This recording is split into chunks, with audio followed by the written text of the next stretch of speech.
क्या भरा होता है कि उसकी आंखें भरी होती हैं। कभी उस सपनों से कि मुझे माँ बाप की गरीबी दूर करना है, समाज का नाम रोशन करना है, उन सपनों से आंखें भरी होती हैं। और कभी सिस्टम के कारण टूटे हुए उन सपनों से, आंसुओं से उसकी आंखें भरी होती हैं। एक स्टूडेंट का तकलीफ समझने वाला कोई नहीं है।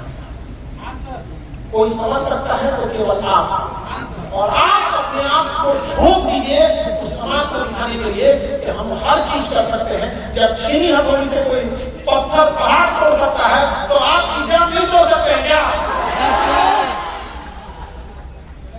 अपने आप को कभी भी कमजोर मत समझिएगा। हर एक स्टूडेंट को कहते हैं, कभी भी स्टूडेंट को अपने को कमजोर नहीं समझना चाहिए। मेहनत का भरोसा इतना रखिए, इसका कोई हद नहीं। लेकिन आपकी सालों की मेहनत को कोई बस 2 घंटे की परीक्षा में जब जज करने लगता है और उस परीक्षा को जब कभी लीक कर दिया जाता है, कभी एग्जाम पोस्टपोन हो जाता है, तो ये बहुत दुख होता है। अभी 2 मंथ एग्जाम आप लोग का जो अभी कोई एग्जाम था 26 जुलाई को, वो पोस्टपोन होकर बढ़ गया। देखिए इतनी तकलीफ की बात है कि जैसे एग्जाम डेट बढ़ाएगा बच्चे लापरवाह हो गए। जिस रफ्तार से बढ़ रहे थे उसमें उनमें क्या आ गई, कमी आ गई।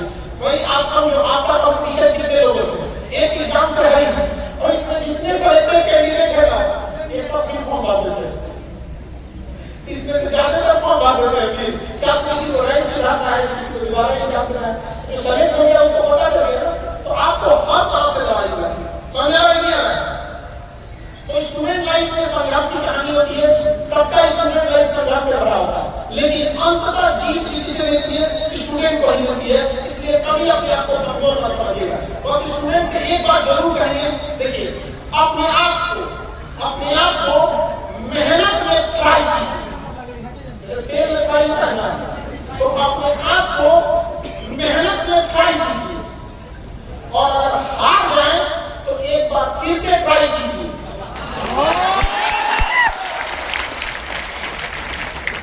और अपने अंदर के कॉन्फिडेंस लेवल को हाई कीजिए। सफलता एक दिन में नहीं मिलती है, लेकिन एक दिन जरूर मिलती है। इसलिए अपने आप को कभी कमजोर समझने की कोशिश नहीं करना। इतने बच्चे आए आज का दिन हमारे लिए नहीं, आज का दिन जो कैंडिडेट सफल हो गया है, आज का दिन उनके लिए। तो आज हम ज्यादा नहीं बोलते हैं, पहले उनको स्टेज पे लाएंगे कि जो लोग आप लोग को सफल हुआ। इसमें बहुत सारे बच्चे ऑनलाइन जुड़े, बहुत सारे बच्चे ऑफलाइन जुड़े, कुछ बच्चे टेस्टिंग राइटर से जुड़े, बहुत सारे ऐसे बच्चे हैं जो हम लोग के पास जो बोर्ड मेंबर थे उनके अनुभव से लेके इंटरव्यू और गाइडेंस प्रोग्राम से जुड़े थे। उन सारे बच्चों का स्वागत करते हैं हम यहाँ पर। और अभी तो कुछ ऐसे बच्चे मिले, अभी एक सिवान की मिली लड़की बताइए सर, वो जो आपका लीक वीडियो आ जाते थे, ऑनलाइन जो फीड आ जाता था, उससे पढ़ लिए और नोट्स बना के सेल्फ स्टडी किए। ऐसे बच्चों को सैल्यूट करते हैं, क्योंकि there is no any substitute of self study.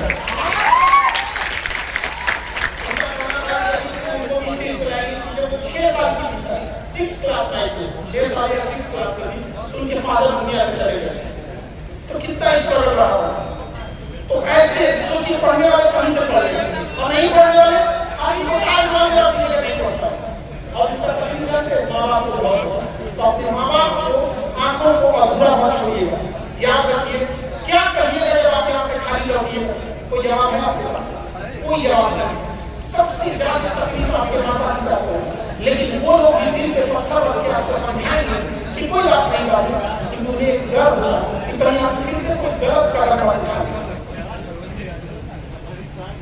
आप अपने माता पिता को जब पढ़ने से थक जाए तो एक बार जरूर अपने उस माता पिता को याद कर लीजिएगा कि माता पिता कितने मेहनत से भेजते हैं।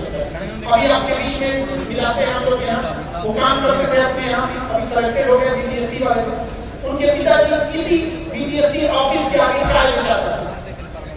बीपीएससी आयोग के आगे क्या बेचा करते थे? चाय बेचाते थे। आज उनका लड़का उसी बीपीएससी आयोग में जाकर सेलेक्ट हो गया। सोचिए, ऐसे बच्चे हैं, सबका संघर्ष की कहानी रहती है। और एक टीचर साहब को बताते हैं कि ये करके सम्मानित करिए और पढ़ लेंगे आप सब लोग कि अगली बार वहां बैठना है स्टेज पे।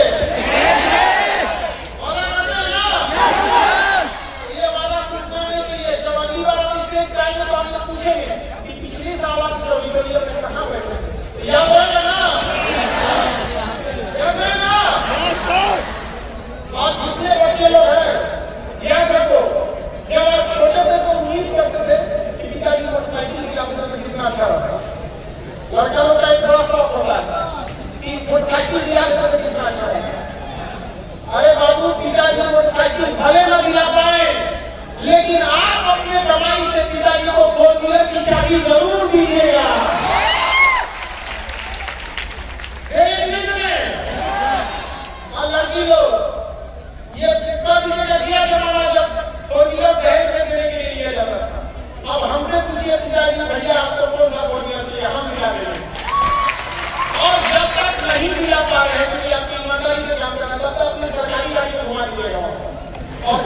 भी आगे बढ़िएगा, माता पिता का सम्मान हमेशा करिएगा, क्योंकि माता पिता का अगर आपको साथ नहीं देते तो आज आप यहाँ नहीं पहुंचते ही हम गायके दे रहे हैं।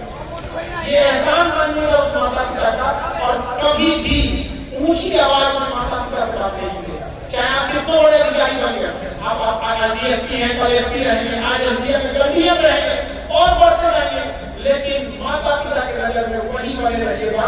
ये आप लोग से हाथ जोड़ कर निवेदन है, और हमेशा सम्मान करिए, और कोई गरीब आपके यहाँ से खाली हाथ ना लौटे। और याद रखिएगा एक बात को कि माधव मतलब ईश्वर भगवान, तो माधव के